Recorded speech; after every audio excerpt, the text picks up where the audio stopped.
നമസ്കാരം.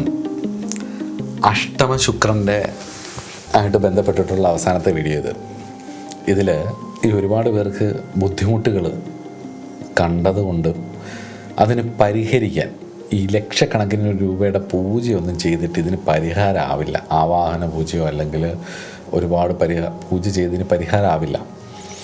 നിങ്ങൾ അതിന് ചെയ്യേണ്ട ചില കാര്യങ്ങൾ ഉണ്ട്.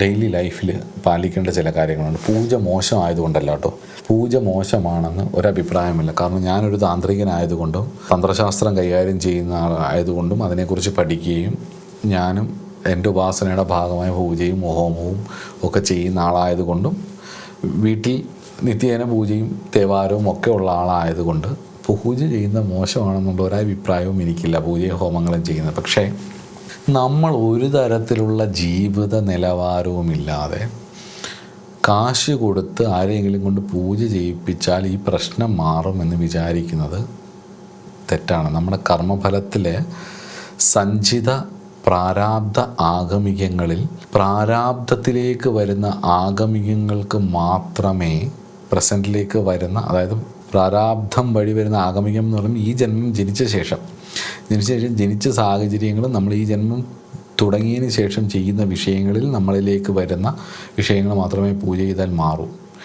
എല്ലാ കാര്യങ്ങൾക്കൊന്നും വേറൊരാളെ കൊണ്ട് പൂജ ചെയ്താൽ ശരിയാവുമെന്നുള്ള ഉറപ്പും വേണ്ട. അത് തന്നെയല്ല, പൂജ ചെയ്താൽ ഫലം വരണമെങ്കിൽ അർച്ചകസ്യ പ്രഭാവേന ശിലാഭവതി ശങ്കര എന്നൊരു പ്രമാണം തന്നെയുണ്ട്. അർച്ചകൻ്റെ പ്രഭാവമാണ് ശിലയെ ശങ്കരനാക്കുന്നത്. അപ്പോൾ അർച്ചകൻ, പൂജകൻ, ശാന്തിക്കാരൻ, ശാന്തികർമ്മങ്ങൾ ചെയ്യുന്ന ആൾ, ഷഡ്കർമ്മങ്ങളിൽ ശാന്തികർമ്മമാണ് നമ്മൾ ഇന്ന് കാണുന്ന പൂജ എന്ന് പറയുന്നത്.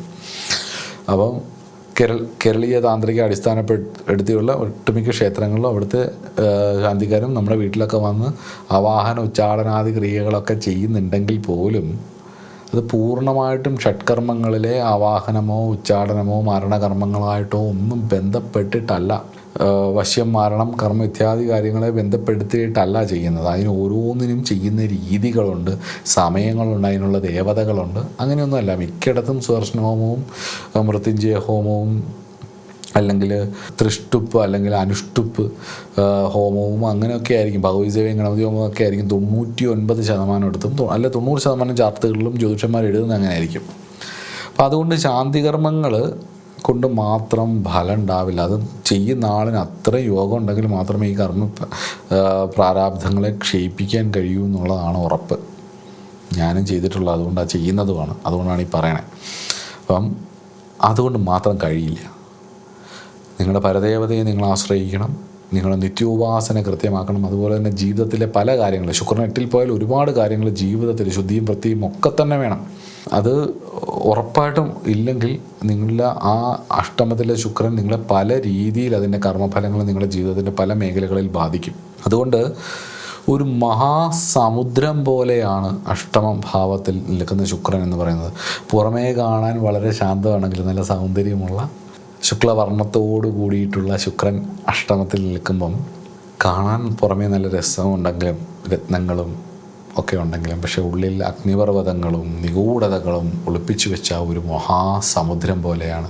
രത്നങ്ങളും ഉണ്ടാവും, ഒരിക്കലും ഇറങ്ങിച്ചെല്ലാൻ കഴിയാത്ത രീതിയിലുള്ള ആഴമുള്ള കാര്യങ്ങളും ഗർത്തങ്ങളും നിഗൂഢതകളും ഉണ്ടാവും, അഗ്നിപർവ്വതങ്ങളുണ്ടാവും, എന്നാൽ ധാരാളം രത്നസമ്പത്തുക്കളും ഉണ്ടാവും. ഇപ്പോൾ ഒരു സമുദ്രം പോലെയാണ്. അപ്പോൾ സൗന്ദര്യത്തിൻ്റെയും പ്രണയത്തിൻ്റെയും ഭൗതിക സുഖങ്ങളുടെയും കാരകനായ ശുക്രൻ അഷ്ടമഭാവത്തിൽ നിൽക്കുമ്പോൾ വെറും ഒരു ജ്യോതിഷ പ്ലേസ്മെൻ്റായിട്ട് അതിനെ കാണുന്നതിന് പകരം ഒരു ജീവൻ്റെ ആഴത്തിലുള്ള ആത്മീയമായ പരിണാമത്തിൻ്റെയും കർമ്മഫലത്തിൻ്റെയും കാർമിക് കണക്ഷൻസിൻ്റെയും കഥയാണ് നമ്മളോട് പറഞ്ഞു തരാൻ പ്രപഞ്ചം, ഗ്രഹങ്ങൾ താളത്തിൽ പോകുന്ന, ഗ്രസിക്കുന്ന, അല്ലെ കണ്ടുകൊണ്ടിരുന്ന ആ ഗ്രഹങ്ങൾ നമ്മളോട് പറഞ്ഞു തരാൻ വെമ്പുന്നത് എന്ന് മനസ്സിലാക്കിക്കൊണ്ട് വേണം നമ്മൾ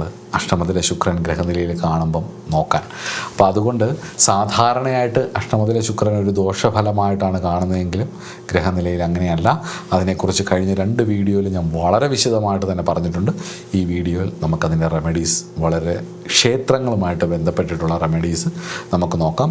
ഇത് പരീക്ഷിച്ച് വിജയിച്ചിട്ടുള്ളതാണ്. അതുകൊണ്ട് തന്നെ പലർക്കും മാറ്റമുണ്ട്. 1-2 വിവാഹമൊക്കെ കഴിഞ്ഞ് പരാജയപ്പെട്ടു പോയിട്ട് പിന്നീട് വിവാഹം കഴിക്കുന്നില്ല എന്ന് പറഞ്ഞിട്ട് ഈ പരിഹാരങ്ങൾ നിരന്തരമായി ചെയ്ത ശേഷം കഴിഞ്ഞ 6-7 വർഷമായി ഒരു കുഴപ്പമില്ലാതെ മനോഹരമായിട്ട് പോകുന്ന ആൾക്കാരുണ്ട്. വിവാഹം 1-2 കഴിഞ്ഞില്ലെങ്കിൽ പോലും പല റിലേഷൻഷിപ്പിൽ പോയി പെട്ട് ട്രോമ അടിച്ച് ചത്ത് ഒന്നുമല്ലാതിരിക്കുന്നിടത്തു നിന്ന് രക്ഷപ്പെട്ട് വരാൻ നിങ്ങളെ ഈ പരിഹാരങ്ങൾ സഹായിക്കും എന്നുള്ളത് എനിക്ക് ഉറപ്പാണ്, ചെയ്താൽ. അപ്പോൾ നമുക്ക് ഇന്നത്തെ ക്ലാസ്സിലേക്ക് കടക്കാം. അസ്ട്രോളജി മാസ്റ്റർ ക്ലാസ്സിൻ്റെ ഇന്നത്തെ അധ്യായത്തിലേക്ക് ഏവർക്കും സ്വാഗതം.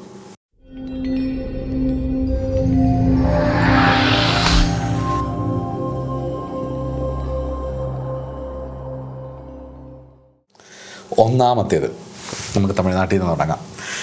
കേരളത്തിലെ പക്ഷേ എത്ര വലിയതെന്ന് ചോദിക്കരുത്. ഇത് പ്രാചീനമായിട്ടുള്ള ഒരു ശുക്രക്ഷേത്രമാണ്. അതായത് കഞ്ചന്നൂർ അഗ്നീശ്വര സ്വാമി ക്ഷേത്രം. കഞ്ചന്നൂർ ശുക്ര ടെമ്പിൾ എന്നാണ് അതിനെ അറിയപ്പെടുന്നത്. തമിഴ്നാട്ടിലാണ് അതുള്ളത്.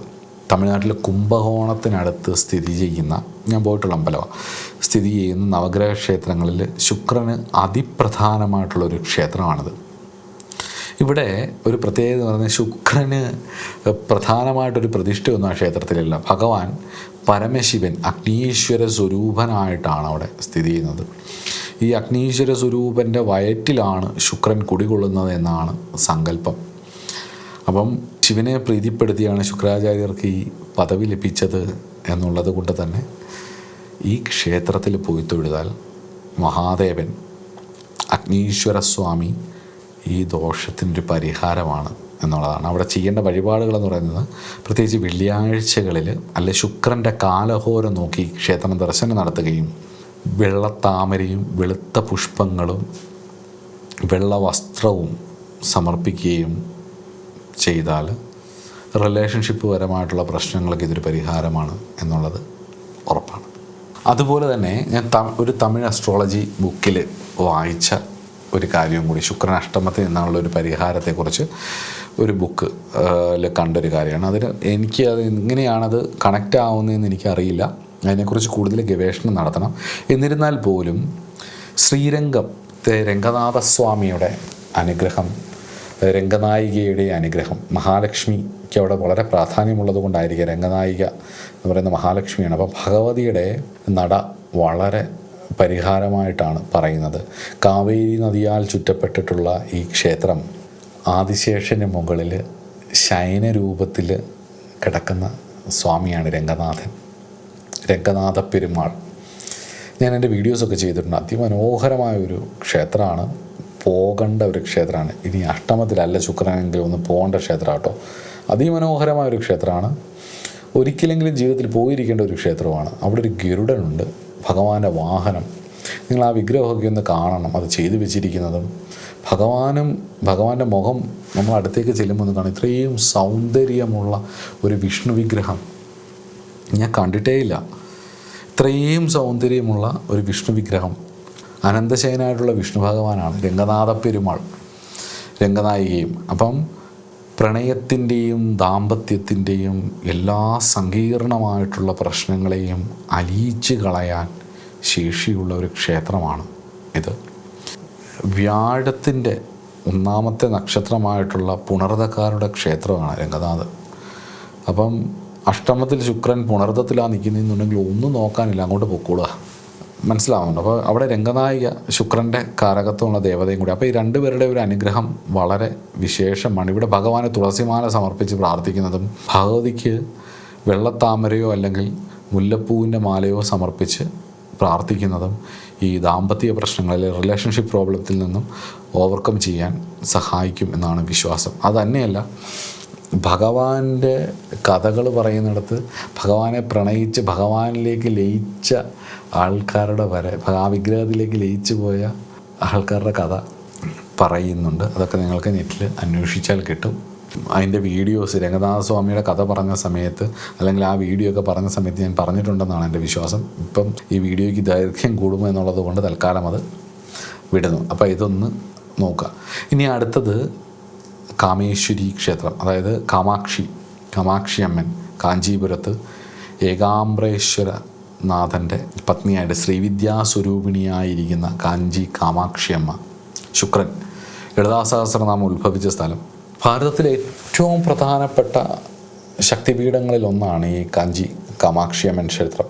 സർവ അനുഗ്രഹങ്ങൾ കാമാക്ഷി കണ്ണ് നമ്മളെ നോക്കി നമ്മളെ സർവ്വ ദുരിതങ്ങളും തീർക്കുന്ന സാക്ഷാൽ ത്രിപുര സുന്ദരിയാണ്, അല്ലെങ്കിൽ ത്രിപുര സുന്ദരിയുടെ ഭാവമാണ് കാമാക്ഷിയമ്മയുടേത്. അപ്പം ഭൗതികവും ആത്മീയവുമായിട്ടുള്ള സമസ്ത സുഖങ്ങളുടെയും ഉറവിടമായിട്ടാണ് ഈ ദേവിയെ കാണുന്നത്. അതുകൊണ്ട് തന്നെ ഭഗവതിയെ ആശ്രയിക്കുന്നത് ദാമ്പത്യ ദുരിതത്തിനും ശുക്രൻ്റെ ദോഷത്തിനും ഒരു പരിഹാരമാണ്. വെള്ളിയാഴ്ചയായിട്ട് പോവുക, അമ്മയ്ക്ക് താമരപ്പൂ സമർപ്പിക്കുക, വെള്ള സെറ്റ് സാരി അല്ലെങ്കിൽ പട്ടുസാരിയൊക്കെ സമർപ്പിച്ച് താമരപ്പൂവിൻ്റെ മാലയൊക്കെ സമർപ്പിച്ച് താമരപ്പൂവൊക്കെ സമർപ്പിച്ച് അല്ലെങ്കിൽ വെള്ള പുഷ്പങ്ങൾ, മണമുള്ള പുഷ്പങ്ങളൊക്കെ സമർപ്പിച്ച് അമ്മയോടെ കാര്യം പറഞ്ഞ് അവിടെ ഇരുന്ന് ലളിതാ സഹസ്രനാമമൊക്കെ ജപിച്ച് വന്നാൽ നിങ്ങളുടെ പ്രശ്നങ്ങൾ നല്ലൊരു ശതമാനവും മാറും. എന്നിട്ട് നിരന്തരമായിട്ട് അത് ചെയ്യുക. പറ്റുവെച്ചാൽ ശുക്രൻ്റെ കാലഹോരയിൽ തന്നെ ഇതൊക്കെ ചെയ്യാൻ ശ്രമിക്കുക. അതുപോലെ തന്നെ 8ാം ഭാവത്തിലുണ്ടാവുന്ന ദോഷങ്ങൾക്ക് മറ്റൊരു പരിഹാരവും കൂടിയാണ് ഈ മഹാരാഷ്ട്രയിൽ അംബാഭായി ക്ഷേത്രം, അതായത് കോലാൽപൂർ എന്ന് പറയുന്ന സ്ഥലത്തുള്ള മഹാലക്ഷ്മി ക്ഷേത്രം. ഭാരതത്തിലെ 18 മഹാശക്തി പീഠങ്ങളിൽ ഒന്നാണ് ഈ ദേവി. അത്യന്തം തേജസ്വിയായിരിക്കുന്ന മഹാരാഷ്ട്രയിൽ, നോർത്ത് ഇന്ത്യയിലെ പല ക്ഷേത്രങ്ങളും ഇങ്ങനെയാണ്. നമുക്ക് ക്ഷേത്രമൊക്കെ ചെറുതായിരിക്കും, അല്ലെങ്കിൽ അവിടുത്തെ പൂജകളും കാര്യങ്ങളുമൊക്കെ നമ്മൾ കാണുന്ന പോലെ ഇതെന്താ ഇങ്ങനെയാണ്. അത് ഈ മുഗളന്മാരുടെ ഭരണത്തിന് ശേഷം വന്ന പുനർജന്മത്തിൻ്റെ ഭാഗമായിട്ട് വന്ന പല ക്ഷേത്രങ്ങളിലും ഇപ്പോഴും പഴയ ട്രാക്കിലേക്ക് പൂജാ വിഷയങ്ങളും റിച്വൽസും ഒന്നും എത്തിയിട്ടില്ല. ആയി വരുന്നതേ ഉള്ളൂ. കുറേ കാലം എടുക്കും അതായി വരാൻ. കാരണം അത്രത്തോളം നാശം ഉണ്ടായിട്ടുണ്ടാവും എന്നുള്ളത് നമുക്ക് അവിടെ ചെല്ലുമ്പോൾ മനസ്സിലാവും. അവിടുത്തെ ബിൽഡിങ്ങുകളുടെയൊക്കെ പഴക്കവും അവിടുത്തെ വിഗ്രഹങ്ങൾക്ക് ഉണ്ടായിട്ടുള്ള ക്ഷതങ്ങളും എത്രത്തോളം ഈ മഹാക്ഷേത്രങ്ങൾ ദുരന്ത നാളുകളെ ഫേസ് ചെയ്താണ് ഇന്ന് കാണുന്ന അവസ്ഥയിലേക്ക് നിലനിൽക്കുന്നതെന്നുള്ളത് മനസ്സിലാവും. കടുത്ത പട്ടിണിയിൽ നിന്നും തിരിച്ചു കയറി വരുന്ന ഒരു മനുഷ്യൻ എത്ര പോഷകാഹാരങ്ങൾ കഴിച്ചാലും ആ പട്ടിണി കിടന്നതിൻ്റെ ഒരു ക്ഷതം അയാളുടെ ശരീരത്തും മുഖത്തും ഉണ്ടാവും. ആ ഒരു ട്രോമ ഉണ്ടാവും എന്ന് പറയുന്ന പോലെ ഓരോ ക്ഷേത്രവും ഓരോ ജീവനായതുകൊണ്ട്, ഒരു ദേവതയായതുകൊണ്ട്, ഒരു യോഗി സ്വരൂപമായതുകൊണ്ട് ആ ഒരു ക്ഷത ഇപ്പോഴും പൂർണ്ണമായിട്ട് മാറിയിട്ടില്ല. അതിൻ്റെ ഒരു തപസ്സാണ് അവിടെ നടക്കുന്ന ആചാരാനുഷ്ഠാനങ്ങൾ. അത് പൂർണ്ണ ലെവലിലേക്ക് എത്തുന്ന ഒരു കാലം വരുമ്പോൾ ഇതെല്ലാം ശരിയാവും. അനവധി ഋഷിമാരുടെ പാദപത്മങ്ങൾ തൊട്ടിട്ടുള്ള ഒരു ഭൂമിയാണിത്. കൊൽഹാപൂർ മഹാലക്ഷ്മി ക്ഷേത്രം, അംബാബായി ക്ഷേത്രം എന്ന് പറയും, മഹാരാഷ്ട്രയിലാണത്. ആ ഭാഗത്തുള്ളവർക്ക് അതൊരു നല്ല സ്ഥലമാണ്. അപ്പം അഷ്ടമശുക്രൻ മൂലമുണ്ടാവുന്ന പെട്ടെന്നുള്ള സാമ്പത്തിക നഷ്ടം, അല്ലെങ്കിൽ അഷ്ടമശുക്രൻ മൂലമുണ്ടാവുന്ന ദാമ്പത്യ ദുരിതങ്ങൾ, അനാവശ്യമായിട്ടുള്ള ആഡംബര ഭ്രമങ്ങൾ, ഇവയൊക്കെ ഒഴിവാക്കാൻ, അതിന് സ്ഥിരമായിട്ടുള്ളൊരു സാമ്പത്തിക സ്ഥിതി ഉണ്ടാവാനും ഒക്കെ വേണ്ടിയിട്ട്, സമ്പത്തും ഐശ്വര്യവും നിലനിർത്താൻ വേണ്ടിയിട്ട് ഈ ക്ഷേത്ര ദർശനം നടത്തുന്നത് വളരെ വിശേഷമായിരിക്കും. ഇതോടൊപ്പം തന്നെ ഈ 4 ക്ഷേത്രങ്ങൾ മതി. അതുപോലെ തന്നെ മഹാഗണപതി ക്ഷേത്രങ്ങൾ, അതേപോലെ നിങ്ങളുടെ അടുത്തൊക്കെയുള്ള മഹാലക്ഷ്മി യക്ഷിയമ്മയുടെയൊക്കെ ക്ഷേത്രങ്ങൾ, പരദേവതയായിട്ടിരിക്കുന്ന മഹാലക്ഷ്മി ക്ഷേത്രങ്ങൾ, ഇവിടെയൊക്കെ പോവുക, നിത്യേന ലളിതാ സഹസ്രനാമം ജപിക്കുക. ഇതൊക്കെ വളരെ വിശേഷപ്പെട്ട കാര്യങ്ങളാണ്.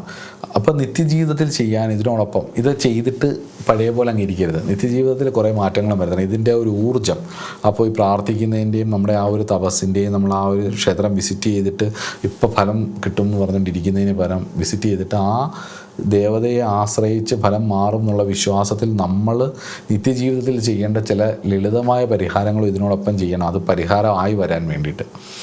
അതിലൊന്നാമത്തത് പുരുഷന്മാരാണെങ്കിൽ അല്ലെങ്കിൽ സ്ത്രീകളാണെങ്കിൽ പാർട്ട്ണറിനോട് കാണിക്കേണ്ട ഒരു ബഹുമാനമാണ്. അല്ലാതെ ഞങ്ങൾ രണ്ടും ഈക്വലാണ്, താങ്കൾ ഞാൻ പറയുന്നത് കേൾക്കണം, അല്ലെങ്കിൽ ഇങ്ങനെയാണ് അങ്ങനെയാണെന്നൊക്കെ പറഞ്ഞ് രണ്ട് വ്യക്തികൾ, അപൂർണരായ രണ്ട് മനുഷ്യർ ഒരുമിച്ചൊരു കുടക്കീഴിൽ വരുമ്പം സ്വാഭാവികമായിട്ടും ഒരു അപൂർണത ഉണ്ടാവും എന്നുള്ളത് ഇത്രയും വിദ്യാഭ്യാസമുള്ള നമ്പർ 1 ആയിട്ടുള്ള കേരളത്തിൽ ജീവിക്കുന്ന ആൾക്കാർക്ക് മനസ്സിലാവുന്നില്ല എന്നുള്ളതിൻ്റെ തെളിവാണ് കുടുംബ കോടതികളിൽ ലക്ഷക്കണക്കിന് റബ്ബർ പന്ത് പോലെയാണ് ഇപ്പോൾ വിവാഹം നടന്നു കഴിഞ്ഞാൽ സേവ് ദ ഡേറ്റ് കഴിഞ്ഞ് കഴിഞ്ഞാൽ ഇപ്പോൾ ആഘോഷം തുടങ്ങിയിരിക്കുന്ന ഡിവോഴ്സ് കഴിഞ്ഞിട്ട് ആഫ്റ്റർ ഡിവോഴ്സ് പാർട്ടി എന്ന് പറഞ്ഞിട്ട് ഒരു വലിയ ട്രെൻഡ് നടക്കുന്നുണ്ട്. കല്യാണത്തിന് ചിലവ് പണ്ടൊക്കെ ഒരു ദിവസം മതിയായിരുന്നു കല്യാണം, അല്ലെ തലേദിവസം ഒരു പിറ്റേ ദിവസം കല്യാണം. ഇപ്പം എത്ര ദിവസമാണ് മെഹന്തി, ഹൽദി, അത് ഇത്, ഡാൻസ്, പാട്ട് എന്നൊക്കെ പറഞ്ഞിട്ട് എത്ര ദിവസം കഴിഞ്ഞിട്ടാണ് വിവാഹം നടക്കുന്നത്.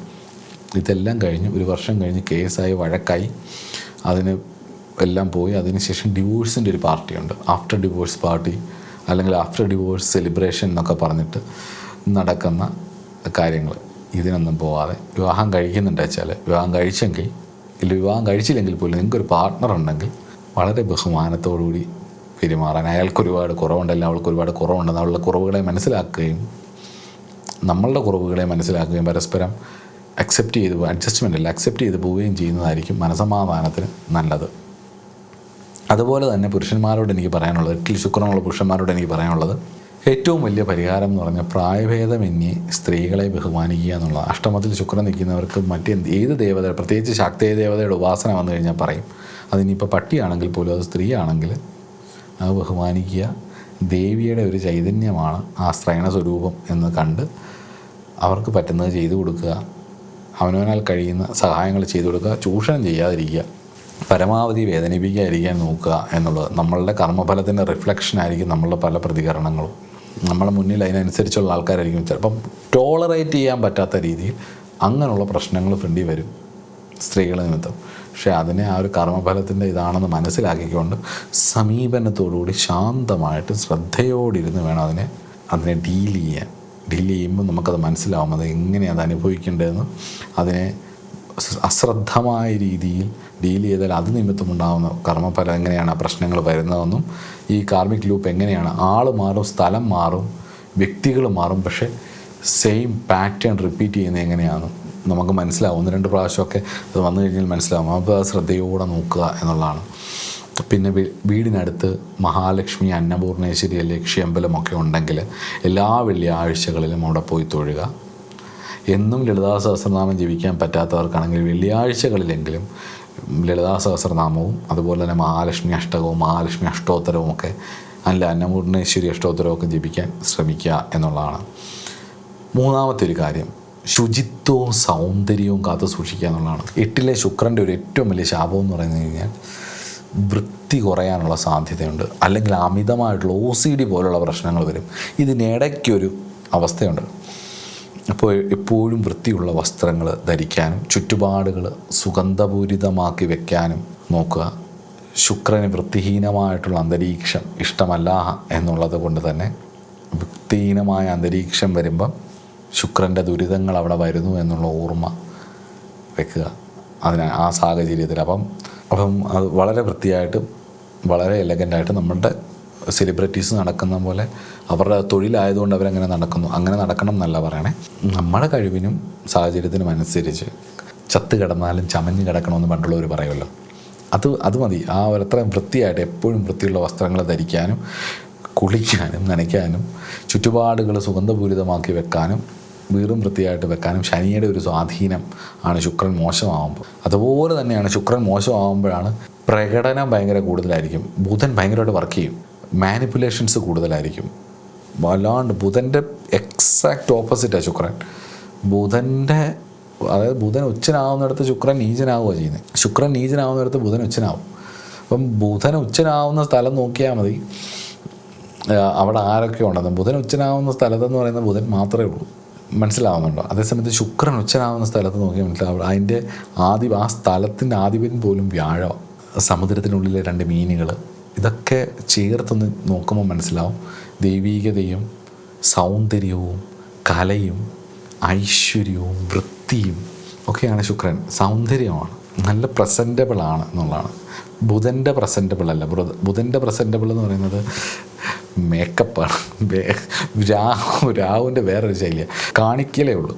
ഇന്നത്തെ കാലത്ത് ബിസിനസ് ഫീൽഡുകളിലൊക്കെ കാണിക്കലാണ് വിജയിക്കുന്നത്. അത് സത്യമാണ്. ഇപ്പം കോർപ്പറേറ്റിലൊക്കെ വർക്ക് ചെയ്യുന്ന പലരും പറയും നന്നായിട്ട് പണിയെടുക്കുന്നവർക്ക് കാട്ടിലും കൂടുതൽ പ്രൊമോഷൻ പണിയെടുത്തു എന്ന് കാണിക്കുന്നവർക്കാണ്. അതാണ് ബുധൻ. അത് വേറൊരു വിഷയമാണ്. പക്ഷേ ഇവിടെ നമ്മൾ ശുക്രനെക്കുറിച്ച് പറയുന്നത് കൊണ്ട് ശുക്രൻ്റെ ആ ഒരു വൃത്തി, ആ വസ്ത്രം ധരിക്കാനുള്ളത്, ചുറ്റുപാടുകൾ, ഇതെല്ലാം അതിൻ്റെ കാരകത്വം മനസ്സിലാക്കിയിട്ട് വേണം. വാക്കുകൾക്ക് ഒരുപാട് പരിമിതിയുണ്ട്. എൻ്റെ ഉള്ളിലിരിക്കുന്ന ഈ ആശയം, എൻ്റെ നിരീക്ഷണങ്ങൾ പറഞ്ഞു തരാൻ ഒരുപാട് പരിധിയുണ്ട്. അപ്പം ഞാൻ ഇത് എന്നൊക്കെ പറയുന്നതിന് വെച്ചിട്ട് നിങ്ങളൊന്ന് ചിന്തിച്ച് മനസ്സിലാക്കി എടുത്തോണം കേട്ടോ. മനസ്സിലാവാത്ത വിഷയങ്ങൾ കമൻറ്റ് രൂപേണ ചോദിച്ചു കഴിഞ്ഞ് കഴിഞ്ഞാൽ പറ്റുന്നതാണെങ്കിൽ അതിനുള്ള ഉത്തരങ്ങൾ പറയാം സമയമുള്ളപ്പോൾ. അപ്പം കർമ്മബന്ധങ്ങൾ എത്ര തീവ്രമാണെങ്കിലും, നമുക്കപ്പോൾ ഈ വിഷയം കൺക്ലൂഡ് ചെയ്യാം. കർമ്മബന്ധങ്ങൾ എത്ര തീവ്രമാണെങ്കിലും ആത്മാർത്ഥമായിട്ടുള്ള ഈശ്വരഭക്തിയിലൂടെയും സ്വന്തം പ്രവർത്തികളിലെ സത്യസന്ധതയിലൂടെയും മുന്നോട്ട് പോകുമ്പം ഒരുപാട് നന്മകളും പല തിരിച്ചടികളും വരാം. ഇങ്ങനെ ആത്മാർത്ഥമായിട്ടുള്ള ഈശ്വരഭക്തിയിലൂടെയും സ്വന്തം പ്രവൃത്തിയിലെ സത്യസന്ധതയിലൂടെയും ധാർമ്മിക മൂല്യങ്ങളിലൂടെയും പോകുമ്പോൾ തിരിച്ചടികൾ വരില്ല എന്നല്ല. പക്ഷെ ആ തിരിച്ചടികൾ പോലും നമ്മളോടെ എന്തോ നല്ല കാര്യങ്ങൾ പറയാൻ വേണ്ടിയിട്ടാണ്, ഒരു പാഠമാണ്, അതൊരു അറിവിന് വേണ്ടിയിട്ടാണ്. ആ സത്യം നമ്മളിൽ വർക്ക് ചെയ്യും, നമ്മളുടെ വളർച്ചയ്ക്കായിരിക്കും എന്നുള്ള ഉറപ്പാണ്. ഭൗതികരമായിട്ട് കിട്ടുന്ന നല്ല കാര്യങ്ങളുണ്ടാകും, അതോടൊപ്പം തന്നെ കിട്ടുന്ന തിരിച്ചടികളും നമ്മുടെ വളർച്ചയ്ക്കായിട്ട് അത് ഉപകരിക്കുകയും ചെയ്യും. അങ്ങനെ സത്യസന്ധമായിട്ടും ഈശ്വരഭക്തിയിലൂടെയും ആത്മാർത്ഥമായിട്ട് പോയിട്ട് പണി മേടിച്ചിട്ടുള്ള നിങ്ങളുടെ ജീവിത സാഹചര്യം ഒന്ന് നിരീക്ഷിച്ച് നോക്കൂ. ആ പണിക്ക് ശേഷം കുറേ കാലത്തിന് ശേഷം നിങ്ങൾ വളർന്നിട്ടുണ്ടാവും, സക്സസ്ഫുൾ ആയിട്ടുണ്ടാവും. നിങ്ങൾ ആ മേഖലയിൽ നിങ്ങളുടെ വ്യക്തിജീവിതം തന്നെ പല രീതിയിൽ വളർന്നിട്ടുണ്ടാവും. ആധ്യാത്മികപരമായിട്ടും അല്ലെങ്കിൽ വ്യക്തിപരമായിട്ടും, വ്യക്തി എന്നുള്ള രീതിയിൽ കുറച്ചും കൂടെ ഉയർന്ന തലത്തിലേക്ക് എത്തിയിട്ടുണ്ടാവും എന്നുള്ളത് ഉറപ്പാണ്. അപ്പോൾ 8ാം ഭാവത്തിലെ ശുക്രൻ ഒരു മഹാഭാഗ്യമാക്കി മാറ്റാൻ സാക്ഷാൽ ത്രിപുരസുന്ദരി അനുഗ്രഹിക്കട്ടെ എന്ന് പ്രാർത്ഥിക്കുന്നു. പൂർണ്ണമായിട്ട് ഒരു ശ്രീചക്രം തൊഴുതിട്ട്, ഇന്നലെ ശ്രീചക്രത്തെ തൊഴുത് അതുപോലെ തന്നെ ലളിതാ പരമേശ്വരിയെ തൊഴുത് വന്നതാണ്. അതുകൊണ്ട് ഈ വീഡിയോ ചെയ്യാൻ ഇതൊരു നിമിത്തമാണെന്ന് വിശ്വസിക്കുന്നു. അപ്പം ലളിതാ സഹസ്രനാമം എല്ലാവരും ജപിക്കുക. 8ൽ ശുക്രനുള്ളവർ എല്ലാവർക്കും ഭഗവതിയുടെ അനുഗ്രഹം ഉണ്ടാവട്ടെ എന്ന് പ്രാർത്ഥിച്ചുകൊണ്ട് നിർത്തുന്നു. അടുത്ത ക്ലാസ്സിൽ നമുക്ക് ഏറ്റവും പ്രധാനപ്പെട്ട ഒരാളെക്കുറിച്ച് പഠിക്കാം. നമസ്കാരം.